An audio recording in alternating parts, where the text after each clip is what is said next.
Hi guys, Coach Abby back at it again with another trainer tip. We are talking about thoracic spine mobility today. So if you're unfamiliar, your spine has a couple of different sections, a couple of different curves. We've got our cervical spine, our thoracic spine, lumbar spine, and then down we've got a combination of our sacral spine and beyond, which makes up our tailbone with the coccyx bone.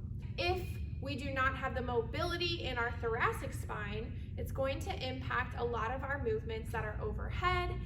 Sometimes it'll affect our movements in our lower body, such as a squat, maybe it is a lunge, things of that sort. And oftentimes you'll feel tightness within those shoulder blades. And maybe a little bit around the underneath of the shoulder blades, maybe a little bit up into the trap area as well. So today we're going to talk about how we can stretch and how we can mobilize our thoracic spine. So the first thing I would want you to do is to foam roll this area. If you want a reminder, we do have a foam rolling video that we had recorded previously. I can attach that in the link. However, after you foam roll, you're going to start with a simple movement of cat-cow. So that can be done on all fours, hands under shoulders, knees under hips, making sure that you draw that belly button in. We're going to sink, raising our chin and our tailbone. And then we're going to go the opposite direction. We're going to tuck our chin, tuck our tailbone, press through those shoulders and that back. Same thing. Raise the chin, raise the tailbone. Get your hair on your face. And switch. Tuck the chin, tuck the tailbone, press through the shoulders. Really making sure that you take a couple of deep breaths. And that's going to start that opening of the thoracic spine. We've got an exercise here that we can do with a box, we can do with the couch, we can do on the floor as well, and it is a kneeling thoracic extension. So here I'm going to place my elbows on this box. I'm almost in a quadruped position, okay, and I'm just going to work on dropping and going back up to neutral. Dropping that belly button, sinking down, coming back to neutral. Dropping that belly button, sinking down, back to neutral. Dropping that belly button, sinking down, back to neutral. The next exercise we're going to talk about is a bridge to a reach. So what I want you guys to do is make sure that you have enough space to bridge, just like a normal glute bridge. So back is flat. I'm going to use my glutes to elevate, driving through my heels.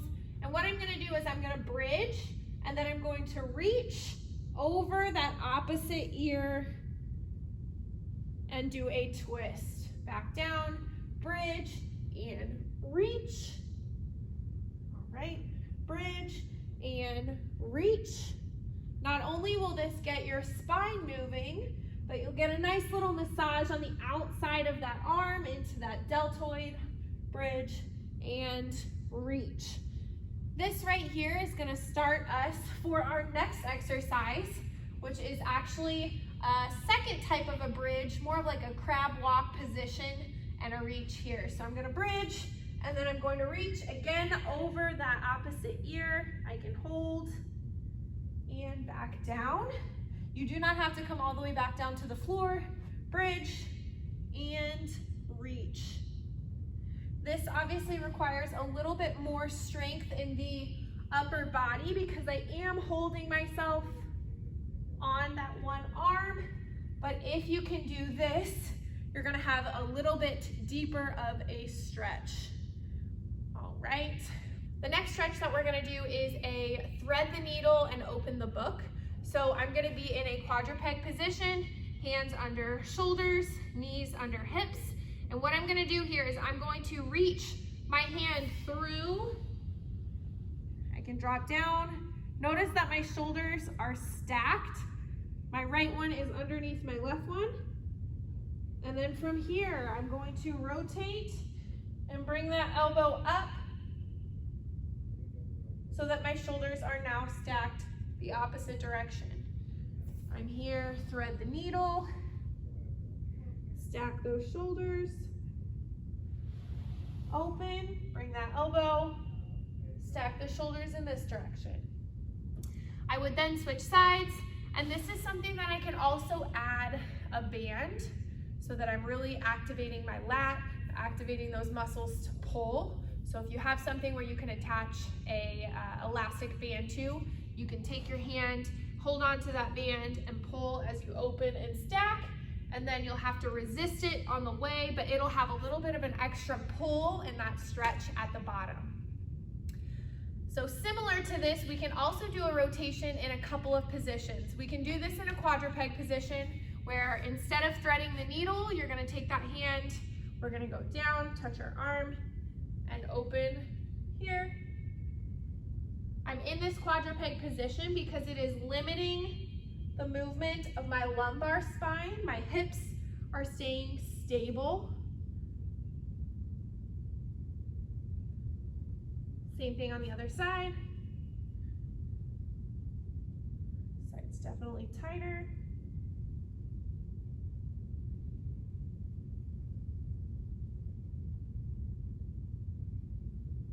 This is also something that we can do from a squatted position.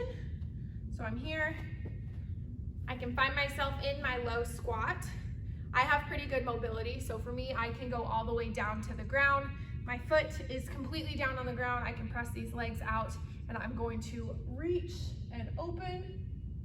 Again, my hips are not moving, so my lumbar spine is protected.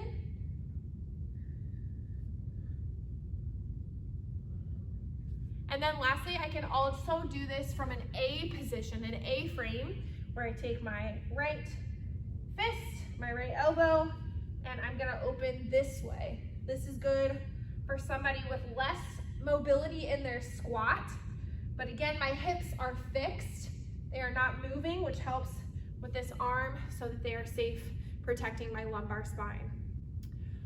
Another way we can do this is in a lunge. So I'm gonna go at an angle here. I can lunge forward into what we call like a Spider-Man lunge.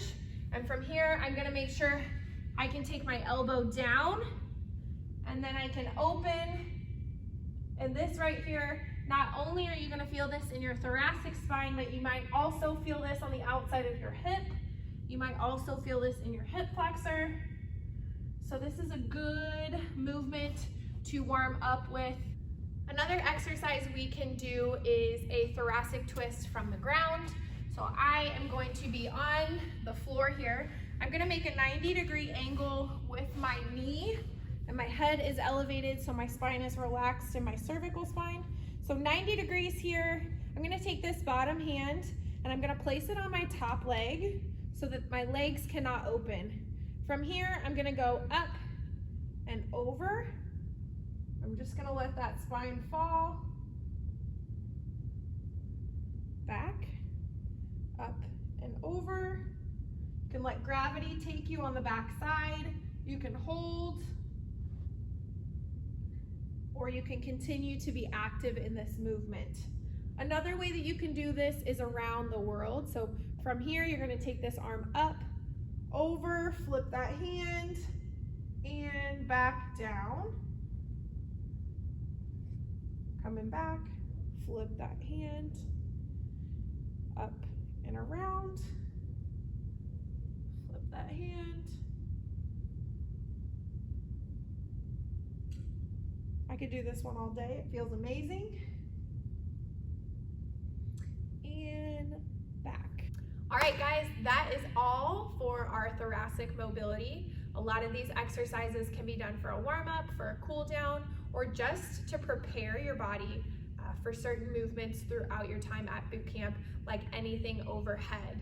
We oftentimes talk about getting up to 12 o'clock when we've got things above our head or when we're pressing, instead of 1 o'clock or 11 o'clock out in front. And our thoracic spine has a lot to do with how well we can be successful with that movement. So get to work, practice that mobility, and we will see you next week on Trainer Tip.